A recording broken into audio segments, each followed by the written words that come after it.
क्या आपने कभी सोचा है कि ड्राइवर एजुकेशन और ट्रेनिंग का आने वाला कल कैसा होगा?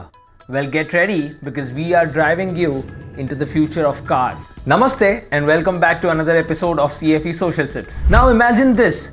आप एक खाली रास्ते पे गाड़ी चला रहे हो, but this isn't your ordinary drive. It's safer, it's intuitive, and it's very engaging. Thanks to AR.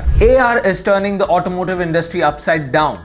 And India is at the forefront of this revolution. अब आप सोच रहे होंगे कि what's so cool about AR in cars? Well, it's not just about driving. It's about changing the entire experience. For example, Mercedes-Benz की HUD technology, which means heads up display technology. ये क्या करती है? ये GPS को आपके windscreen पे डालती है.